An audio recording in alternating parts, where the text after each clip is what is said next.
Welcome back.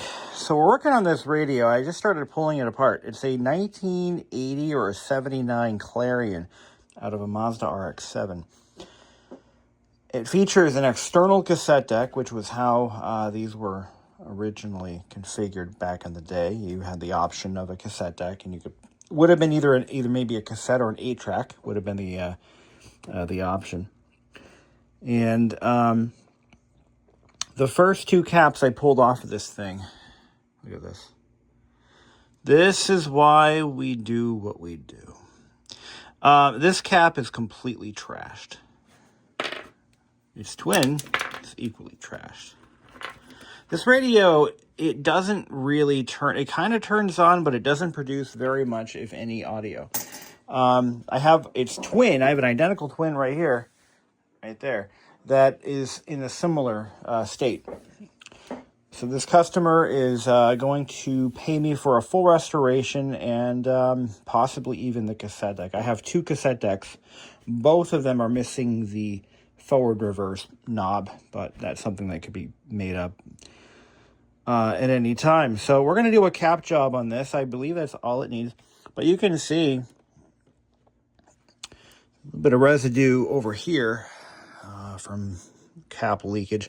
And while we're in here, we're going to go ahead and clean up all of these potentiometers. They're very easy to get to. They're also very much exposed. Just drop this in there. It'll work its way in. It always finds its way into those. But check out this gear drive. I love these old mechanical tuners. Look at that. It's got a U-joint and gears to move this needle. And look at this. Look at this. Look at this. I'm going to have to order this one. I don't actually have these on hand. This just really is the icing on the cake. This bulb that they used really helps to date this radio. This is a standard like dome light bulb. It's a 158. Actually, I might even have these at the local parts store. I'll have to write that down a little bit. It's a 150. It's a 158. Not a bayonet. What are these called? Yeah, but that's what it is. I might even have one of my Miata that I could pull and put it in there. But usually those you can find at the parts store. That's so awesome. But yeah, it's a cool old radio. Emphasis on old.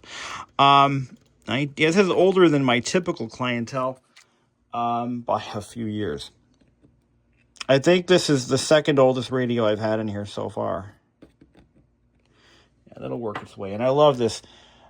The Cassette comes in a variety of forms. This is the D100L. This stuff has worked marvels for me. I also have the, and I got to order a new can of this, the D100. This is the metered shot spray.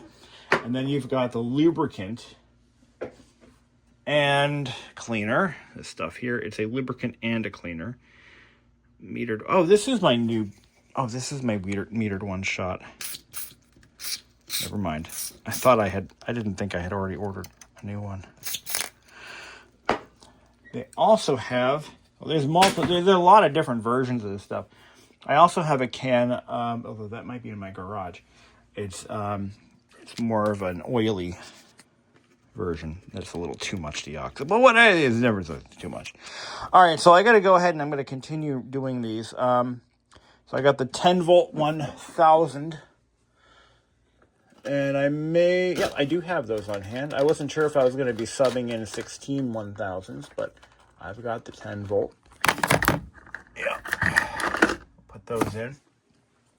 By the time I'm done with this cap job, this radio should spring back to life. The other radio still has a functioning bulb, but I'm not going to reuse it. We're going to give this customer a brand new one. He's paying good money. He's going to get a new bulb. But look at that, a 158. I've never seen one of those in a radio before. But again, back in the 70s, which is when this was designed, You know, they didn't really have all the they didn't have the 50,000 miniature bulbs that we have today or in the later years. So times have certainly changed. Let me pop in these 1000s. They're a little physically smaller than the originals, but that's okay. It doesn't matter. So, yeah, he sent me 2 complete stereos, both with cassette decks. He didn't really seem to care about the cassette decks, but I'm gonna do what I can with those and see what we can do for him. So, there we go. But yeah, this is another one, a push button tuning. So these are presets. You pull these tabs. So these 2 first ones are FM presets, and the last 3 are AM. Again, 1979, AM was still kind of... You know, it's funny. I find it actually kind of funny, because I was born in 84, and by the time I was of radio enjoyment age, which for me would have been 5 years old, AM was basically just... I mean, nobody listened to AM. But at that time, you could still buy a new car with a basic AM radio as the default option. I believe the Chevy Celebrity.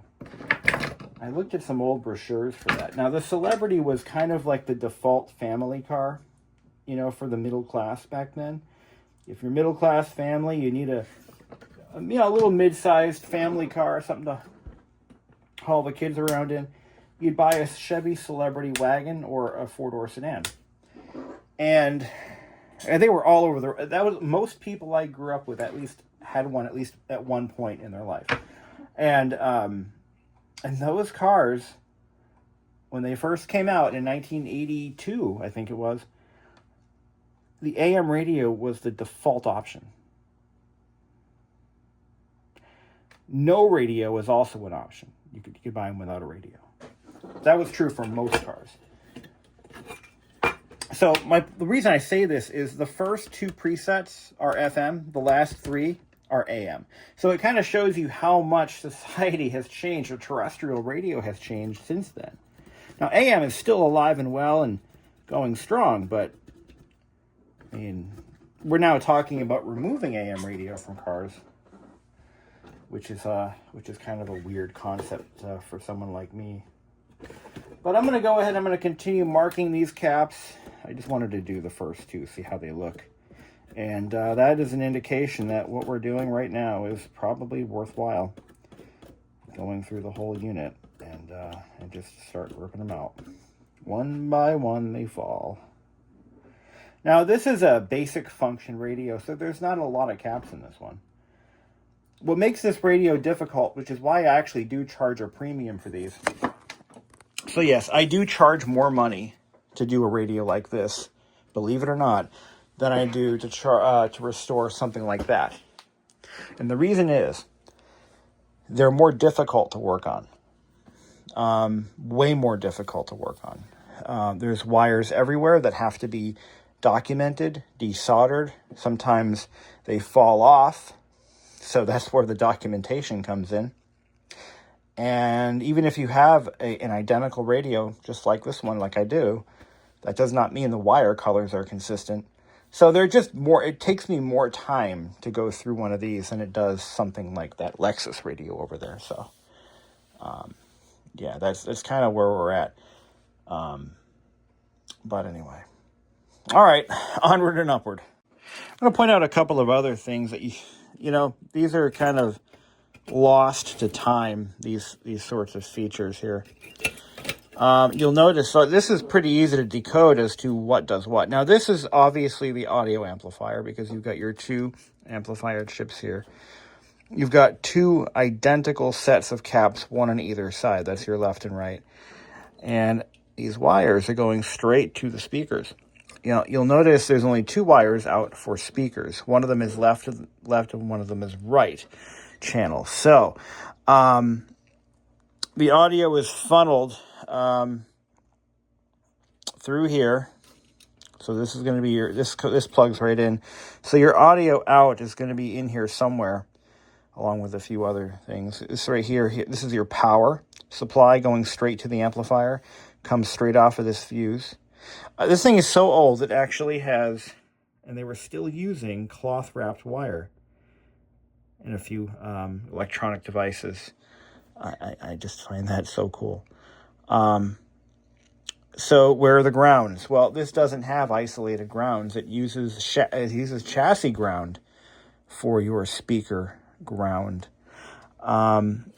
Although maybe not entirely. I see looks like a cap right there.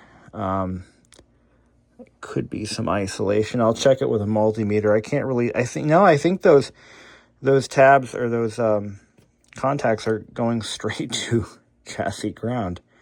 But yeah, I ripped out that big cap right here. This is the 2200. Look at that.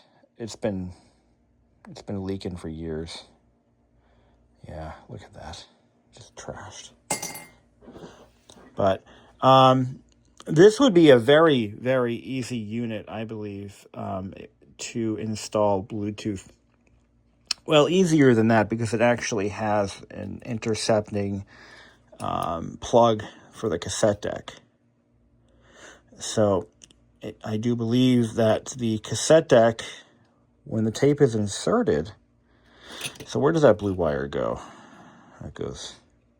Does the cassette deck have its own power source, or is it pulling it from here? I believe this is going to be your audio left and right, and maybe a ground, or maybe an interrupt to cut the audio from the tuner.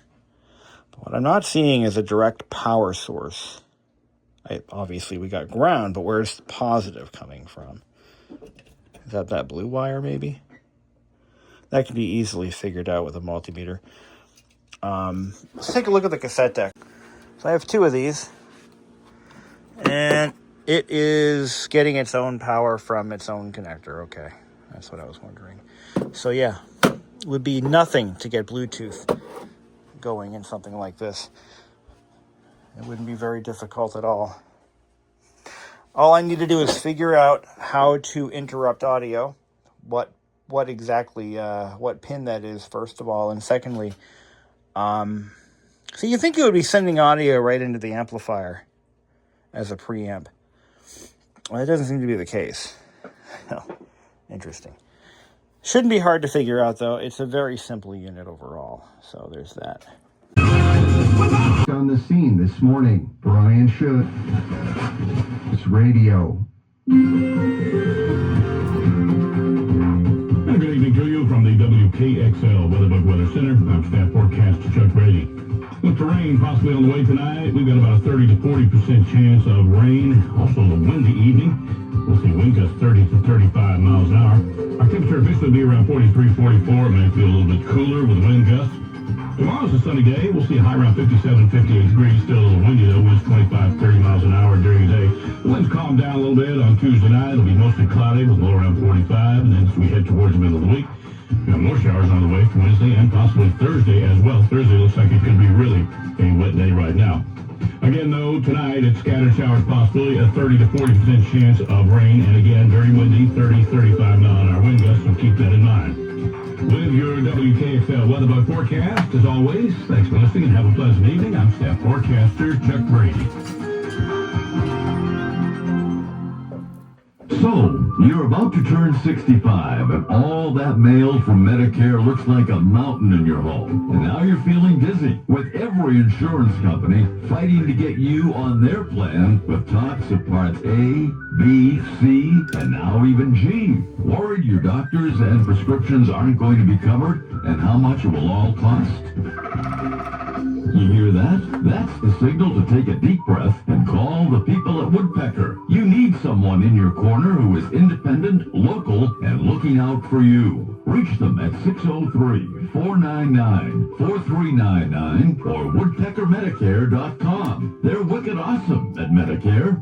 That's all they do. 603-499-4399 or Woodpecker Medicare. This number, you will be directed to a licensed insurance agent. An ingredient that found in many energy drinks is being linked to a higher risk of blood cancers. Taurine is an amino acid that occurs naturally in parts of the human body and promotes the growth of leukemia cells. It's also commonly found in energy drinks, protein powders, and some food like meat, fish, and eggs. Researchers from the University of Rochester found that those leukemia cells can use the additional taurine to grow and spread. A new study from Psychology Today says social fitness is just as important as physical fitness. Free tennis with details on why you need to hang out with your friends. The study is among the longest at 87 years, where researchers at Harvard looked at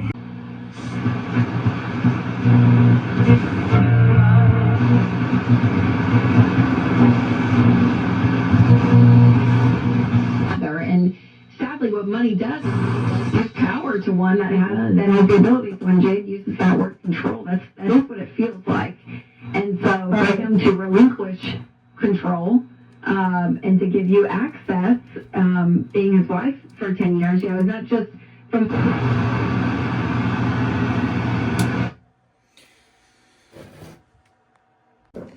All right, so she passes the all tests. I did one thing wrong, and I'm going to show you what I did and how I'm going to correct it. You'll notice that the entire tuning deck is askew. Well, I forgot to put in one washer. This is where the mechanical side of these radios starts to come into play, and that kind of shit matters. So we got to fix that. But I'm not going to disassemble the entire stereo to do it. What I'm going to do is I'm going to take the washer and I'm going to cut it into a U shape. So the entire tuning deck needs to be shifted over. Yeah, so that means putting the washer right about in there. Okay, but I'm not gonna run the risk. See, this is where you can get yourself into a bit of trouble, because if I were to disassemble all of this again, I run the risk of causing damage to the solder. There's a lot of disassembly. Let me show you what I mean. So this type of unit, the tuning deck is soldered directly to the board, and I had to desolder every single connection. This is completely hand assembled and was never meant to be taken apart for repair. The only thing you're really meant to do on a radio like this is change out this lamp. And oh, by the way, the lamp socket is starting to disintegrate. So that is something I wasn't planning for. But the bulb appears to be secure, but I'm going to warn the customer that it might actually fall off. it actually could vibrate loose. But I'm going to take this little aluminum crush washer, not a crush washer, I'm going to cut it. Hold on, let me get a... So I actually did have a bit of a time working on this one, I'll be honest. It wasn't the most fun. I've had funner. Oh, I've had funner. I did tear off one pad that I had to recreate, and it was completely accidental. See, when you're working on old electronics like this, there are no happy little accidents. And I am not Bob Ross. But I'm going to cut this washer into a shape that I can just slide on the shaft right where it goes without major disassembly. That's really important here. I cannot afford to take this back apart again. It's just not worth it. Well, it's worth it to the customer, I'm sure, to have it done right. But this is, well, this is as good as it's going to get. So we're going to shove this guy right in there. It's a very, very soft aluminum washer. My power is off, right? But this radio actually came back to life. I kind of expected it to. I really, when I was digging into this unit, I did not get the impression that this would go badly, because number one, it was clear what was causing it to not function. It was so painfully obvious. what the problem was. There's no, well, gee, is it this? Is it this? Let's fix this first and then get, you know, see what happens. No. It was pretty obvious. This thing was just loaded with rotted capacitors. Nearly every cap that I pulled off was really in bad shape. So that was just hold on, I'll get it, I promise. There we go, got it. So it was pretty clear to me what the problem was. There was no guesswork, there was no question. This poor guy suffered from 46-year-old capacitors. And that was it. Nothing more, nothing less. And it's nice when things are obvious and you're working on, like, you know, you're going down the right path. Because without schematics, without a lot of experience working on these analog tuners and even digital ones, for that matter, it's easy to, you know, to start to question what you're doing. Like, is this the right, am I going down the right path? Am I doing the right thing? And, you know, but this one, it couldn't have been more obvious. This unit clearly needs cap work. So what's next is, that still looks a little bit off to me, but that's how it came apart. Let me look at so we have a unit that hasn't been touched yet. Let me see what it looks like. So, yeah, pretty much the same. All right. Now, the buttons on this one are in kind of not so great condition. But given the fact that I am concerned about the structural integrity of some of the parts on this unit, I want to clean up this ground wire. It looks like crap.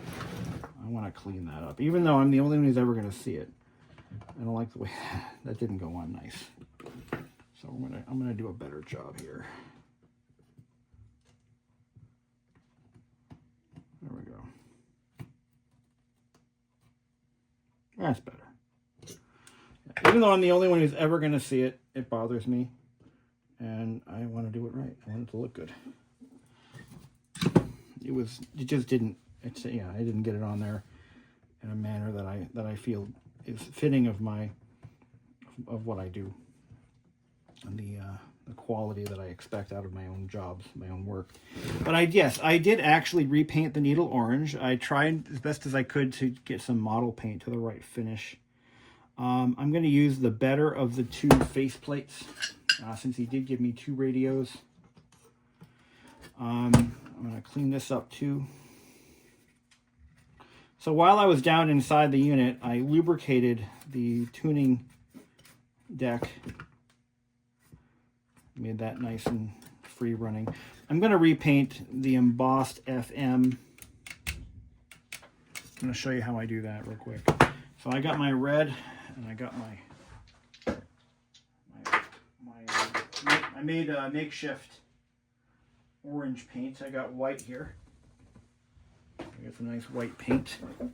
But I'm going to clean this up first, and then I'm going to do what I'm going to do. So I'm going to use a little bit of rubbing alcohol to clean these up. They're so dirty they look like Bakelite. And they're not. I mean, they're just disgusting. Absolutely disgusting.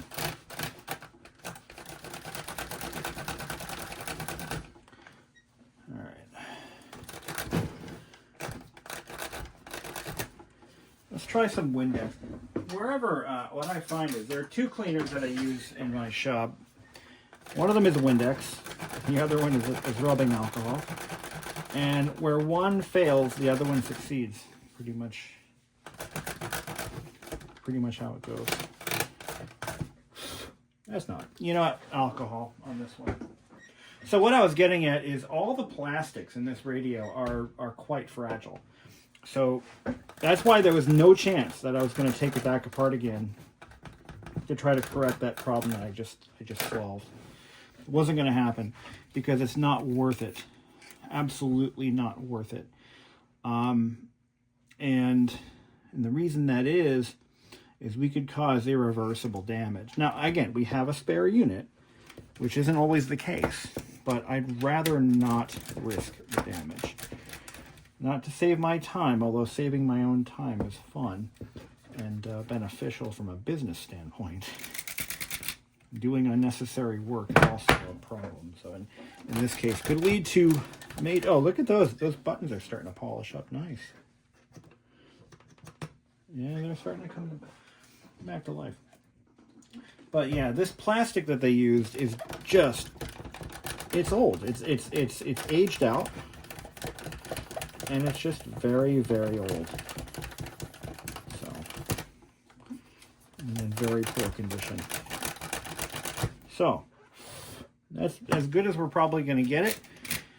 So now what I want to do is repaint the FM indicators. And we're going to take a little bit of white paint, shake it up real good. All right. I think I've never used this one before, so I'm going to grab a paintbrush. All right. And we're just going to dab a little bit of paint inside, like so. I'm going to wipe it off, just like that. See it? Painted, unpainted. Probably going to do it again. Oh, shit. A little bit of contamination of the paint here. Hold on. Let me get a clean, I'm going to get a new brush. I'll have to buy more. All right, here's a new brush. I'm just going to kind of go in there and dab it in. And then before it dries, I'm going to take the, there we go. All right, it's better than it was. I'm going to have to find it. You know what? I know what I need is a painter's rag, something that doesn't have a lot of fiber. I don't know if I mentioned this earlier in the video, but this unit has only 2 audio outs, left and right, and that is it. So, being that this was installed in a sports coupe, that shouldn't be surprising. There we go. That's better. There we go. Now let's do the other one.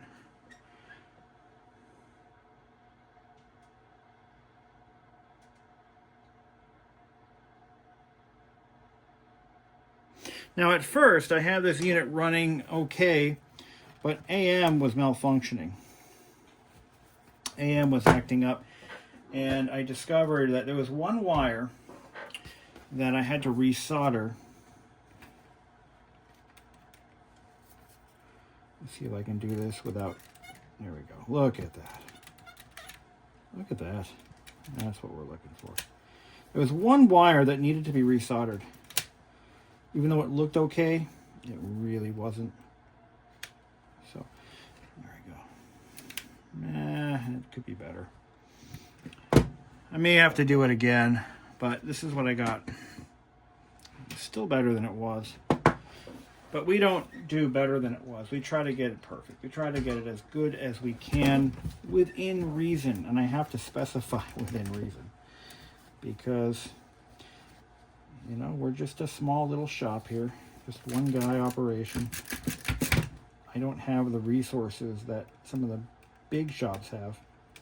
But here's the difference. The big shops won't touch this. They won't do what I'm doing. They will tell you to shove off. But there we go. Nice, clean. No static at all. I say this radio restoration went very well. I replaced the dial light. I also replaced the tuning or the band indicators. And what I found is the AM/FM selection or mode selector, which which is buried in the tuning deck somewhere. It doesn't, there's a switch in there that changes from FM to AM. It changes the indicator, and that doesn't always switch modes cleanly. I'm finding it's a little imperfect. But I think with enough use, it'll come back to life. And I'm going to have to... So I got the better of the two dial indicators, and I'm going to clean this one up as best as I can. Looks pretty good, actually. Looks to be in really good condition. Yeah, it's in really nice shape. So we'll put this on there, and some screws.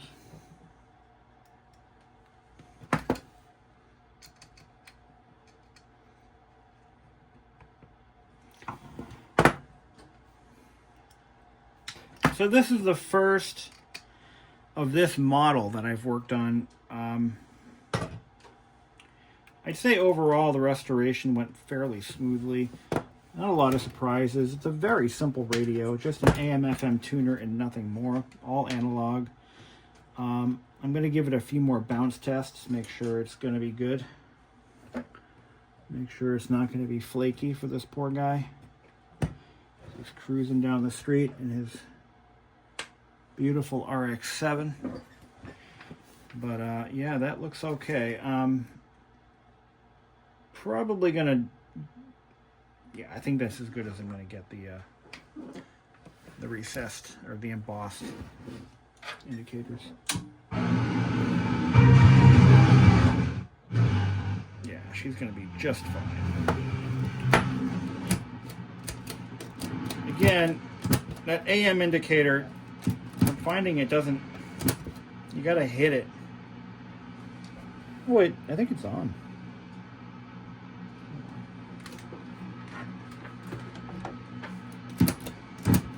Yeah, there it is. You gotta work it.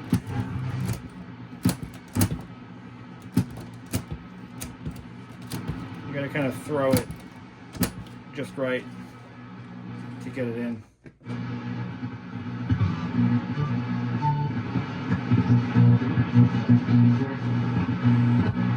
President Trump says he's hopeful for a ceasefire between Russia and Ukraine after speaking with the Russian president. A little bit of scratchiness. I think, yeah. I hate that man's voice. I'm going to throw a little bit of deoxit down in there. A little bit more. It'll work its way down inside. President Biden's revelation that he had cancer, President Trump said, It's very sad, actually. Said it yes, they both disclosed that he has staked to his bones and penis. Nothing treatment on. The cleanup. Yeah, way in the Midwest. it's cleaning up. Weather, strong tornado killed more than 54 people. 19 of those in from Texas, Virginia, thousands of Americans. Not bad. But yeah, that AM indicator, it's come and go. I don't think it's worth tearing it apart again to solve that.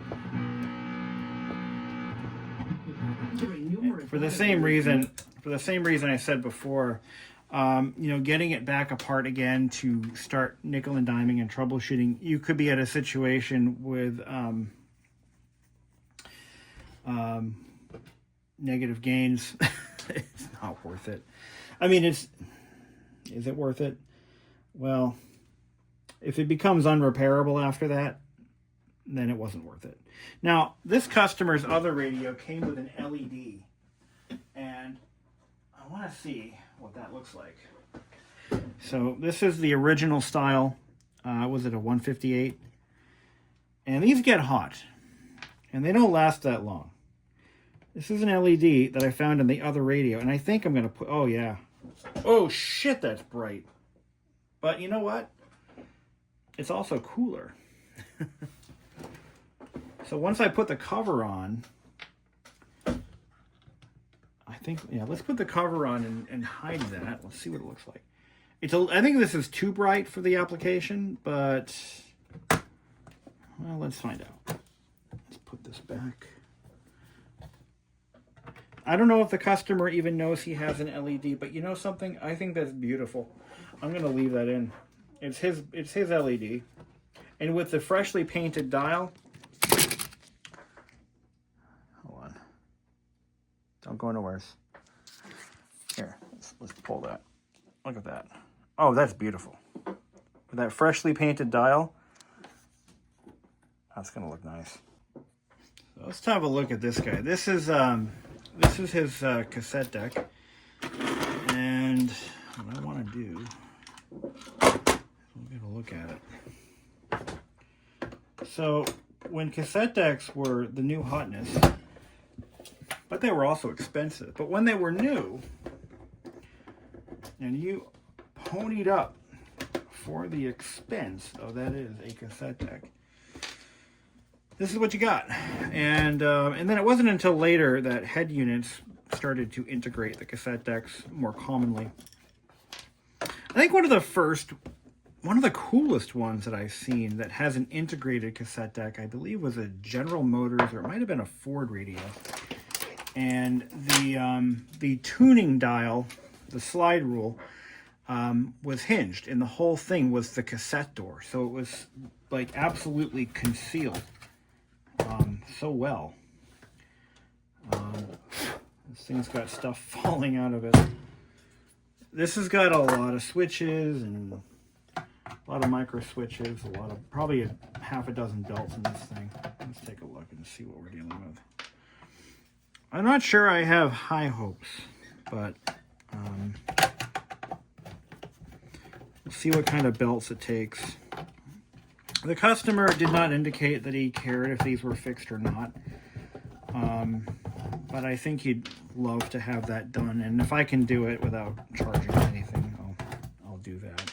Because the price I gave them did not include cassette decks, as far as I know. But let's take a look here. What do we got? Ooh. Oh, yeah, this thing is old. Yeah, look at that. Look at all these switches and all these caps, and oh boy. Now, the other problem that we have is we don't really know what the pinout is. I see rust on that transformer. I don't like to see rust when I pull these things apart, but that's all right. A lot of corrosion in this deck. The belts are completely melted off. The pinch rollers are moldy and soft. I mean, yowza. And not only that, there's spiders living in it too. Oh, God. Oh my God, what is all this? The connector has, that's the fuse. The fuse fell off. Fuse holder. That goes there. It'll be easy to figure out how to power it on, but it's the lighting and other stuff that might need to be hooked up that matters. Okay. Alright, so we got 6 terminals. Don't know why we have 6 terminals. Is it possible that this has its own amplifier? So some of these actually had built-in amplifiers. They were just for the cassette deck. I don't like the condition it's in. Let's take a look at the other one. We got 2 of them.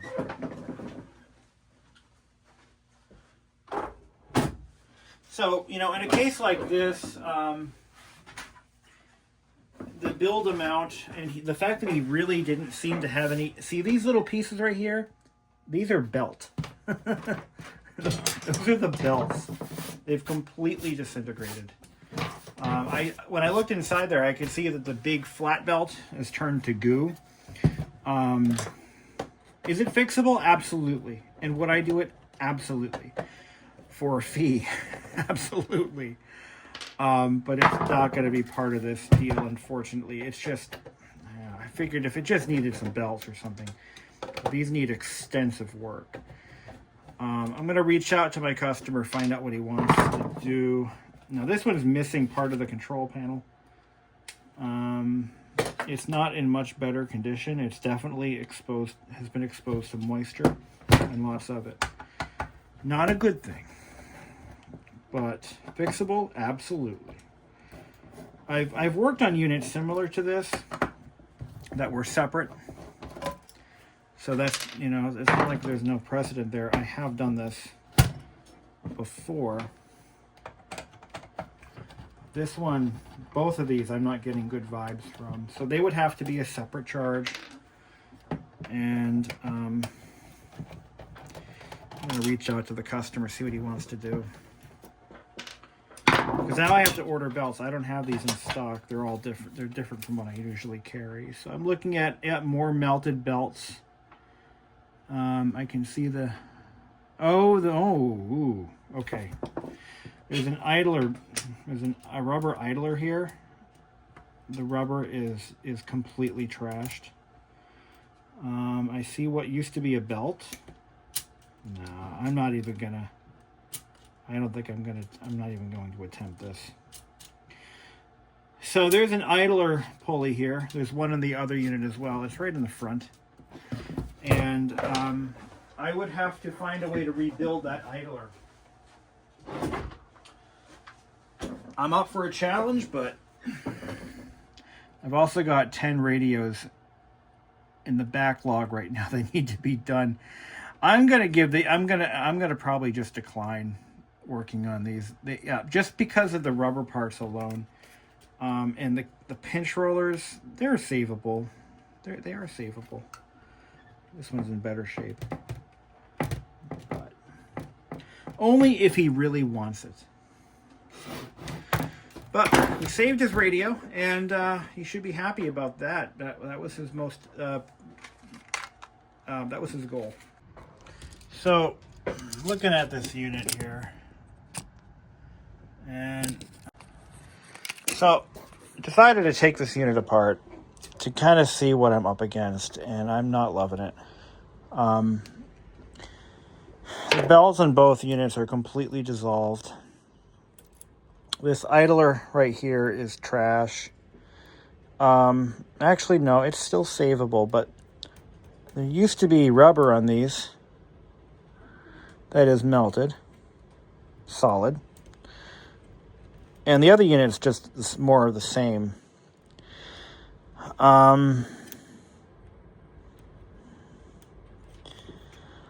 Fortunately, these are mostly for reverse fast forward. What I could do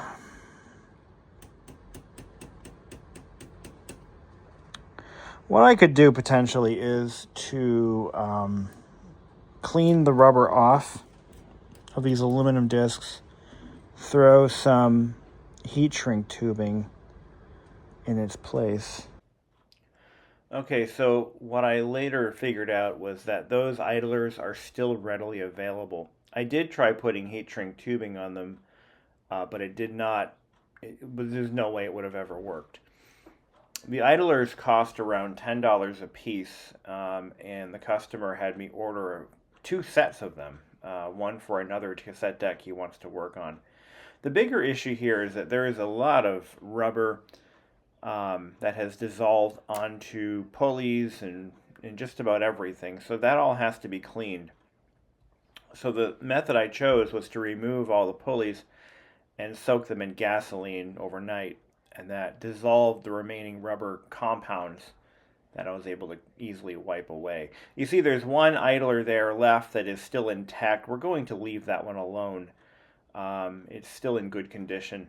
The rubber has survived 40 years. 45 years. It could probably go another 10. The remaining work was all in capacitor replacement. I did find several rotted capacitors in this unit that have all been replaced. And as of this recording, I'm just waiting for the replacement idlers to come in for us to reassemble and test the unit.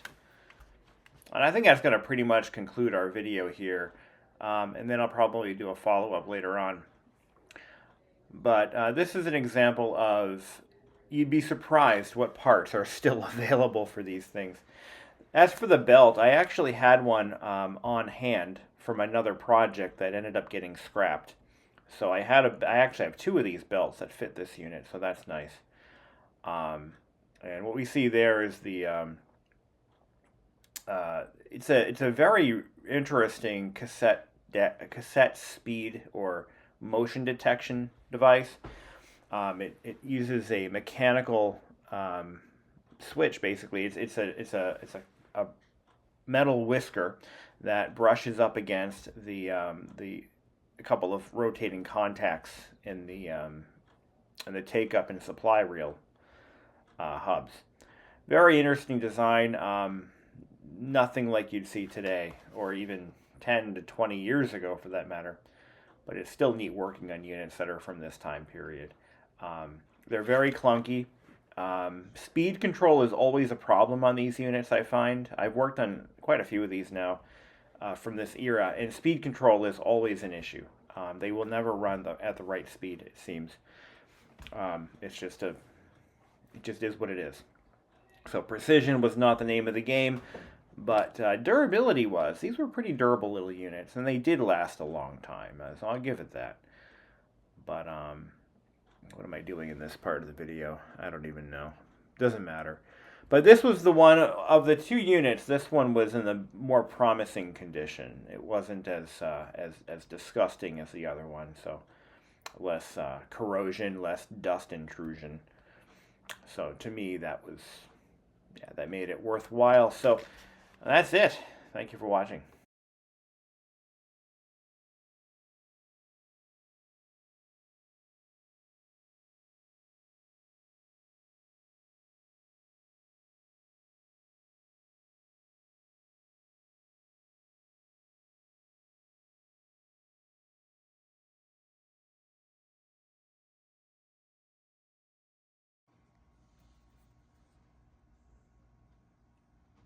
Yeah, that's the one.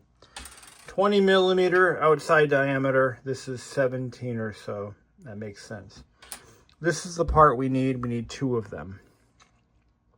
$8.95 each. So I'm going to reach out to the customer, and before I spend any money, I'm going to charge the customer for this, because this is not something I would typically include. Bespoke parts like this, just belts and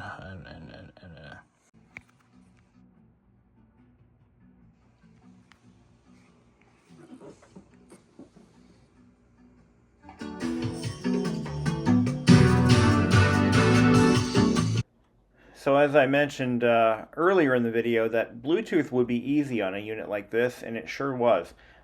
So not only is there plenty of room in the chassis for the Bluetooth module, you can see it'll fit right in that recess. Right now it's just mocked up for demonstration and trial purposes, but later on I did actually neaten up the wiring and tucked it away inside the radio. This was something that the customer had asked me offhand if it could be done, and I said, I'll look into it. And sure enough. So I gave him a screaming deal on this mod. But this just shows that some of these units are very easy to modify. This one, all I had to do was use my oscilloscope to determine where the audio is coming in to the volume and tone control stack. And then just kind of cut it in. So I had to figure out where the audio is coming out of the tuner module as stereo separated audio, and then just cut into it from there. I use my oscilloscope to find the best points to do that, to figure out where the least amount of noise is. I found the points I was looking for. As for power, it's getting power directly off of the power switch on the unit, which is actually nicer than some of my more modern stereo mods. Because this one, you can just shut the stereo off quickly, and it'll turn the Bluetooth module off at the same time. Not all stereos are easily done this way, but this one went pretty smoothly. Also, very clean sound. One of the cleanest sounding mods I've ever done. So, very happy with how that came out. So that's all completely done and tucked away. Customer is very happy to hear that. And we'll be working on the cassette deck if I decide to do another video on this to determine how that's going to go. So thank you for watching. Alright guys, so we got the Bluetooth module completely concealed and installed in the unit. I've been playing it for the past half hour. Sounds great. One thing I want to point out though, a lot of these stereos were thrown out before the first payment on the car cleared when they were new. And for good reason. They sound terrible, especially by today's standards. This unit right here at full volume, full blast, barely cracks about maybe a full amp on the power supply. It's all it draws. I mean, this thing, it can't get out of its own way. The amplifier chips on this thing are just so bad. Not that they're bad, but they're just not powerful. They're very weak. But that's just how they were back then. You know, you could not get away with that today. Modern sound systems in cars are a force to be reckoned with by comparison. So I have this rigged up so it actually turns on the Bluetooth module as soon as you turn the power on. So I have it powered off the main switch. This is a very easy install. As a matter of fact, I did this as kind of a goodwill measure for the customer, since I quoted him on a little bit on the high side, as I was expecting a lot of complications. I didn't end up having any complications, but you're looking at one right now. This is the cassette deck. I had to completely rip it out of its case to get to the electronics so that I can recap it.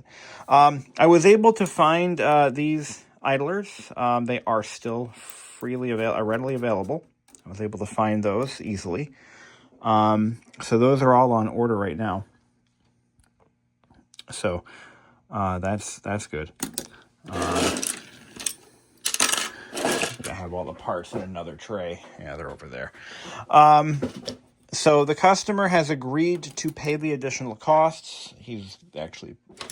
And I told him, and I'll do this for some jobs. I will tell the customer, hey, I'll put in the effort, I'll put in the time, I'll put in the parts. But at the end of the day, if I can't, for whatever reason, get it working, I'm still charging for the job. But it's pretty rare that I do that. This is one of those occasions. So I got to get cracking and get these caps replaced. They are all bad. I expect them to be no better than what I found in here, and they were pretty rotten. I mean, let me just grab one at random here. How about this big one? Yeah, see this big one right here? See that chalky stuff?